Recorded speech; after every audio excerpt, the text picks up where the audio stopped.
A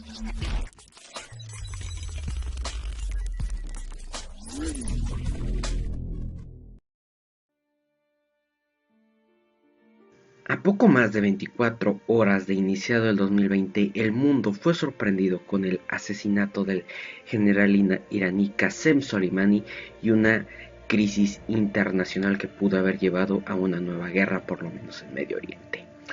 A menos de 10 días de iniciado el 2021, vimos como simpatizantes del expresidente Donald Trump asaltaron el Capitolio de los Estados Unidos en una escena jamás antes vista y poco imaginada. Y ahora, en el 2022, los titulares de la prensa internacional se llenan con los titulares de la nueva crisis, bueno, ni tan nueva crisis, solo que un nuevo capítulo en una crisis que ya lleva mucho tiempo. Y eso es la noticia de la reciente tensión entre Rusia y Ucrania por parte del país europeo, que señala que Moscú está acumulando tropas para supuestamente invadir y tomar por completo el país. Estados Unidos y la OTAN ya se han posicionado a favor de Kiev, mientras que Moscú señala su preocupación de que en Ucrania puedan desplegarse armas por parte de Estados Unidos y la OTAN que amenacen su territorio. Y la prensa comúnmente, los medios tradicionales, suelen resumir muy poco este tema, situándonos como siempre en Ucrania, el pobre país pequeño, y Rusia, el gigante abusivo que se la quiere comer. Pero siempre comúnmente olvidan omitir los dos lados de la moneda y explicar completamente la historia detrás de esta crisis. Y es por eso que hoy es lo que analizaremos. Desde el tema de Crimea, que en 2014 originó toda esta crisis, pasando desde su historia en el siglo XX, la caída del presidente ucraniano Viktor Yanukovych, hasta las recientes tensiones actuales. Sin más que decir, comencemos con este video donde analizaremos la historia de esta crisis y tanto Estados Unidos como Rusia quienes han metido mano en dicho conflicto. Bien, comencemos. A inicios del siglo XX, tras la caída del Imperio Ruso, Ucrania y Crimea proclamaron su independencia.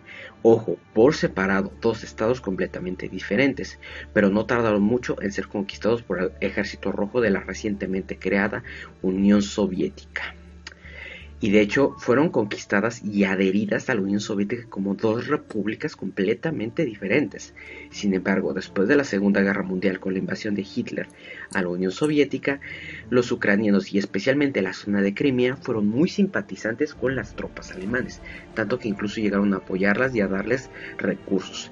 Esto obviamente no fue mucho de la simpatía del entonces líder soviético, Joseph Stalin, quien después de acabada la guerra decidió castigar en específico a los crimeos por la ayuda prestada a Hitler, y su venganza fue rebajar a Ucrania del estatus de república a provincia, y en ese entonces se designó que sería administrada desde Moscú. Sin embargo, años más tarde, exactamente en 1954, las autoridades soviéticas y en particular el entonces líder Nikita Khrushchev decidieron trasladar el control administrativo de Crimea a la entonces República Socialista de Ucrania. Esto fue en ese entonces un reparto regional o provincial, es decir, como si dentro de un país, un estado, un departamento cediera un municipio o una pequeña región a otro. Por lo tanto, así pasó Crimea a estar bajo la administración de Kiev. Pero entonces llegaron los años 90 y por ello la caída del gigante soviético y la península permaneció bajo el control de la ahora República Independiente de Ucrania. Y en 1992, ya con los dos países completamente nacidos, Rusia y Ucrania, proclamaron ambos su control sobre dicha península, pero fue este último quien se quedó con Crimea, con la condición de tener su propio gobierno autónomo independiente a Kiev. El primer presidente, Yuri Meshkov, estableció la doble nacionalidad ruso-ucraniana y el ruso como lengua oficial, lo cual llevó a Kiev a poco tiempo después a quitarle su gobierno y estatus autónomo, lo cual no sentó nada bien en los habitantes de Crimea. Ahora, algo importante a destacar una vez que analizamos la historia de dicha región es que en Crimea existe un 80% de población rusa y más del 90% son rusoparlantes, y desde siempre existieron grupos que abogaban por regresar al amparo de Rusia. Sin embargo, dichos grupos no obtuvieron tanta fama o relevancia, sino hasta inicios de la década del 2010, con el estallido de grupos ultranacionalistas ucranianos. Otro factor importante a destacar en la península de Crimea es el establecimiento de la base militar rusa de Sebastopol, una de las más importantes para la armada rusa, la cual Ucrania arrendaba a Rusia dejando en promedio 1.5 billones de euros al año, dinero que representaba prácticamente todo el ingreso de la península de Crimea. Como podemos ver, hasta en economía Crimea seguía siendo muy dependiente y apegada a Rusia. Pero entonces, como recordamos, Ucrania decidió quitarle su estatus de gobierno autónomo a Crimea e incluso borraron al ruso como idioma propio de la provincia e incluso dicen que llegaron a intentar prohibirlo, lo cual obviamente no sentó pero nada bien a este grupo de la población, que comenzaron a ver peligrar sus derechos. Y el temor aumentó en 2014 con la caída del entonces presidente ucraniano Viktor Yanukovych. ¿Quién era Viktor Yanukovych? Bueno, él ganó las elecciones presidenciales en Ucrania en 2010 por parte de un partido afín a Rusia y su gobierno se destacó en lo económico por un gran crecimiento y prosperidad económica, pero que muchos señalan que también tuvo sus matices muy grises, como la encarcelación de algunos rivales políticos, a los cuales Yanukovych señalaba de corruptos o de agentes del exterior. Ucrania por ese entonces, durante su gobierno, estaba por concretar y firmar su entrada a la Unión Europea, algo que una gran parte de la población ucraniana veía con buenos ojos. Y ya gracias a la bonanza económica que estaba trayendo Yanukovych, decían que este sería el estallido definitivo de la riqueza ucraniana. Todos esperaban la entrada al bloque económico, pero sorpresivamente Yanukovych dio vuelta atrás, ya que le parecía más atractiva la oferta hecha por el presidente de Rusia, Vladimir Putin, de comprar bonos de deuda del gobierno ucraniano por 15.000 millones de dólares, algo que desató una gran polémica, ya que muchos vieron esto como un soborno directo al gobierno ucraniano. Pero por otra parte, esto de comprar deuda entre países es algo muy común, algo que incluso Estados Unidos ha hecho y hacen comúnmente muchísimos países. Por lo tanto, muchos señalan que esto pudo ser un soborno o un simple pretexto. Y ahorita diré, ¿pretexto para qué? Pues para iniciar las protestas en contra del presidente Viktor Yanukovych, ya que como dije, muchos estaban ansiosos porque Ucrania entrara al bloque económico y con esta jugada Yanukovych dio vuelta atrás. Entonces, como ya dije, esto pudo haber sido el pretexto para que entonces, a inicios del 2014, se iniciaran numerosas protestas en Ucrania, donde incluso se llegaron a dar enfrentamientos directos con la policía, ya que gran parte de la población ucraniana tiene entrenamiento militar, por lo cual incluso en la plaza principal de Kiev se llegaron a ver barricadas desplegadas y al ejército sosteniendo un intercambio de disparos con los manifestantes. Pero algo que cabe señalar es la presencia de una enviada de la Embajada de Estados Unidos en Kiev, Victoria Nuland, quien incluso se reunió con Yanukovych, pero cuyos videos se pudieron ver que alentaba a los manifestantes e incluso se filtró una grabación de ella. Esta grabación la pueden encontrar en YouTube. Victoria Nuland, quien en ese entonces era la secretaria de Estado asistente para Europa, habla con el entonces embajador estadounidense en Kiev, Jeffrey Pite, y contextualmente dicen al diablo la Unión Europea. Y como ya dije, también Nuland fue sorprendida viendo cómo repartía numerosas cosas entre los manifestantes, como galletas y demás alimentos. De esta manera, aprovechando el disgusto de la población con el hecho de que Yanukovych había dado vuelta atrás a la entrada a la Unión Europea, se iniciaron estas protestas. Se derribaron numerosas estatuas de Lenin y se empezó a culpar y a satanizar a Rusia de todo lo malo que ocurría en Ucrania. Pero las protestas sin duda alguna alcanzaron su punto más álgido con la entrada de los ultranacionalistas de extrema derecha, armados que empezaron a montar barricadas, destruir edificios del gobierno y realizar linchamientos, lo cual desembocó en una dura respuesta por parte del gobierno. Esto sin duda alguna fue aprovechado por los medios occidentales para tachar al gobierno de Yanukovych como de tiránico y atroz contra unos aparentes pacíficos manifestantes, algo que ya hemos visto numerosas veces, que es en lo que se especializa Estados Unidos cuando se trata de intervenir y ver la puerta de oportunidad para derrocar a gobiernos poco afines a sus intereses. Y algo que también cabe destacar es que Viktor Yanukovych, y esto lo dijo Vladimir Putin en una entrevista y numerosos miembros de la entonces oposición ucraniana lo han confirmado, ya había cedido a varias de las peticiones de la oposición. Entre ellas, Yanukovych había cedido a celebrar elecciones parlamentarias adelantadas, con la condición de que se detuvieran las violentas protestas, e incluso se sacaron a los soldados de la capital, pero aún así los manifestantes ultranacionalistas continuaron con las violentas protestas, y finalmente Viktor Yanukovych renuncia y sale de Ucrania en febrero del 2014. Entonces los neonazis comenzaron una ola de protestas, linchamientos e incluso masacres, como lo fue la de la Casa de los Sindicatos de Odessa, contra personas de origen ruso o rusoparlantes, sumando que la base de Sebastopol era muy importante para los intereses militares de Rusia, y que de alzarse en Ucrania un gobierno afín a Estados Unidos, sin duda alguna sería algo calamitoso que Estados Unidos desplegara armas junto a la mayor base naval de Rusia.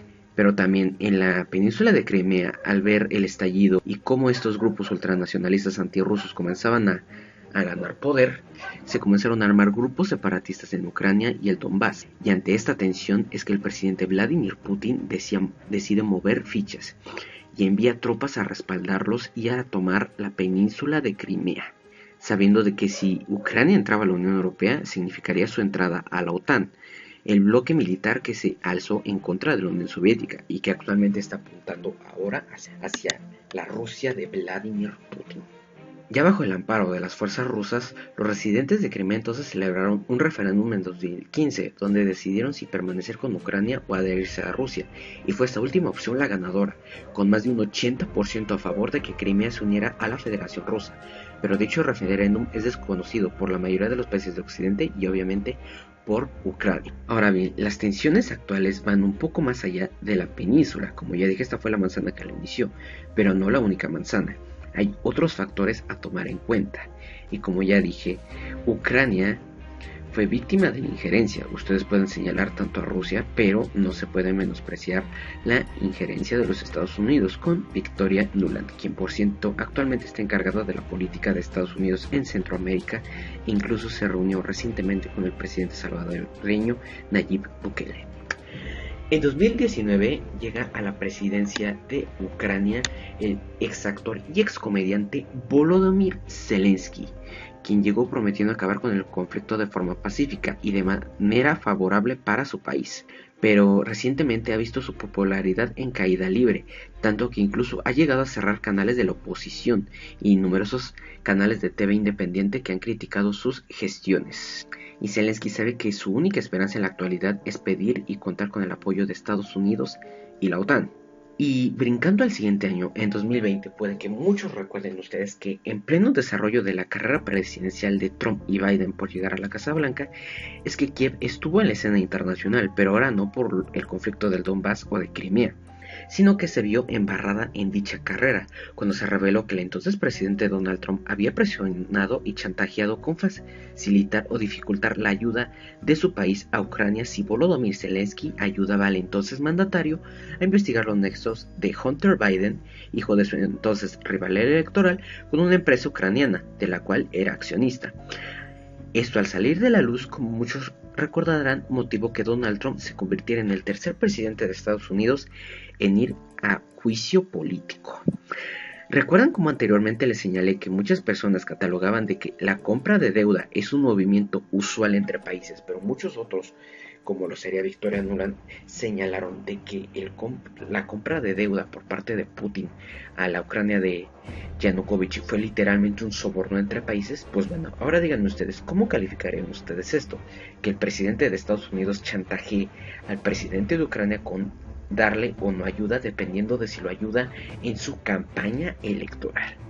Díganme ustedes, ¿cuál tiene más tintes de ser un vil soborno? Otro tema también importante a destacar es que esta tensión también se vio embarrada con el tema y la guerra del gas entre Moscú y Washington, tema al cual le dedicamos todo un video, ya que Ucrania veía enormemente peligrar sus intereses con eso. ¿Por qué?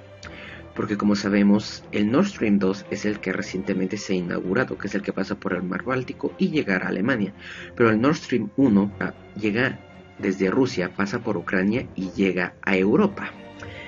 Y este gasoducto le deja numerosas ganancias a Ucrania, y por lo tanto Ucrania también vería peligrar dichos ingresos si se inaugura el Nord Stream 2, cosa que ya es prácticamente un hecho. Y algo importante a señalar es que dichas tensiones entre Kiev y Moscú habían dañado enormemente el suministro de gas a Europa, por lo que muchos señalan que fue la razón por la que Angela Merkel accedió completamente y apoyó el Nord Stream 2, ya que no quería ver peligrar el suministro de gas a Alemania y a toda la Unión Europea por las trifulcas que tuviera el que fuera el presidente de Ucrania con Rusia.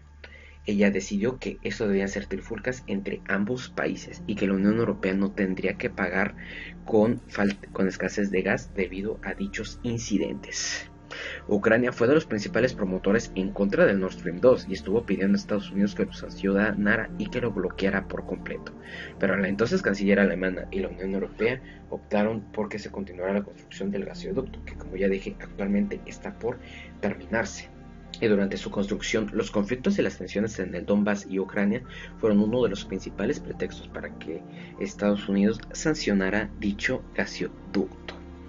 Algo también importante a destacar es que aunque Ucrania planea unirse a la OTAN, muchos países miembros no ven con muy buenos ojos su ingreso, ya que un apartado que se señala para que un país forme parte de la OTAN es que el país miembro no debe de tener conflictos territoriales con ningún otro país, y como podemos ver, Ucrania claramente los tiene. Recientemente se están llevando las conversaciones para solucionar dicha crisis, principalmente entre el secretario de Estado de Estados Unidos, Antony Blinken, y el canciller ruso, Sergei Lavrov, donde los estadounidenses señalan de que pueden desplegarse si Ucrania lo permite como un país miembro de la OTAN, pero Rusia ha señalado cómo Estados Unidos y la OTAN han roto sus compromisos, ya que desde los años 90 prometieron que la OTAN no se expandiría más y sobre todo no se expandiría más dentro del antiguo espacio soviético, cosa que han estado haciendo. Y si se despliegan en Ucrania, pues completamente tendrían misiles en las puertas de Rusia. Y como ya dije, Blinken y la OTAN se defienden diciendo de que como son decisiones de países soberanos que pueden tomar decisiones libremente, no pueden comprometerse a que tomaran decisiones por ellos y que no pueden limitar el alcance de la OTAN. Pero sin embargo, algo que ha captado los reflectores es que el vicecanciller ruso ha dicho y ha demostrado de manera brillante la posición de Moscú, ya que Estados Unidos y la OTAN señalan de que desplegar armas y asediar a Rusia es por razones de seguridad. El vicecanciller señaló de que cómo reaccionaría Estados Unidos si Rusia llevara misiles a Cuba, como por cierto ya lo hizo, o a Venezuela, algo que para nada sentaría bien, y de hecho la sola mención de pura casualidad hubo muchas críticas en el Senado norteamericano, donde incluso muchos legisladores exigieron a Biden y a su gobierno declarar públicamente de que actuarían enérgicamente si se llegara a dar dicho despliegue. Por su parte, el gobierno del presidente Nicolás Maduro dijo que si se llegara a dar esa oportunidad sería más que bienvenida. Por lo que podemos ver, Estados Unidos le gusta hacer, pero no que lo haga. Él sí puede desplegar armas al otro lado del mundo, pero no que le pongan una tan siquiera cerca. De hecho, recientemente el presidente de Bielorrusia, Alexander Lukashenko, ha dicho que permitirá un mayor despliegue de fuerzas rusas en su país. Y ya Estados Unidos y la OTAN ya lo han empezado a criticar, y eso que Bielorrusia está literalmente pegada a Rusia. Como podemos ver, todo esto es un juego de ajedrez, pero Putin también lo dijo en una conferencia, donde dijo cómo reaccionaría Estados Unidos si los rusos llevaran armas a la frontera de Estados Unidos con Canadá o de México. ¿Es que acaso Estados Unidos nunca tuvo pleitos territoriales con México? Ahí tiene la respuesta. Y aquí tienen todo este conflicto, cómo Crimea fue moviéndose de control y cómo fue la manzana que estalló todo este conflicto. Pero como podemos ver, los residentes de Crimea quisieron ser parte de Rusia, y si bien se provocó una crisis, todo esto se ha ido desembocando porque Ucrania no quiere dejar ir a Crimea, y sin duda alguna Estados Unidos tuvo una gran oportunidad. Como ya dije, pudo haber puesto sus bases junto a la mayor base de Rusia, y sin duda alguna en términos militares eso sería tremendamente garrafal. Si ustedes pueden condenar completamente la anexión unilateral, ya que después de todo Putin mandó tropas y es una anexión completamente arbitraria, pero en Crimea se celebra un referéndum y como ya dijimos, tenemos esos antecedentes. Les repito, 80% de la población rusa y casi el 90% o más son rusoparlantes. Entonces pues díganme ustedes qué es lo que opinan, con quién están de acuerdo, quién asedia a quién y quién lo hace por motivos de seguridad y quién lo hace por motivos de injerencia. ¿Quién metió primero sus manos en Ucrania? ¿Putin con el soborno de comprar la deuda de Ucrania o Estados Unidos mandando a Victoria Nuland a derrocar a Viktor Yanukovych? Déjenmelo saber en los comentarios qué opinan y díganme ustedes si quieren que haga un video más detallado sobre algún aspecto de esto. Como ya les dije, tendremos un video explicando la crisis del gas o sobre algún otro conflicto que actualmente se esté librando, como lo fue las recientes protestas en Kazajistán. Sin más que decir, les mando a todos un abrazo, los invito a compartir el video con sus amigos y los invito a seguirme también en mi página de Facebook. Un saludo a todos y nos vemos en el próximo video. Adiós.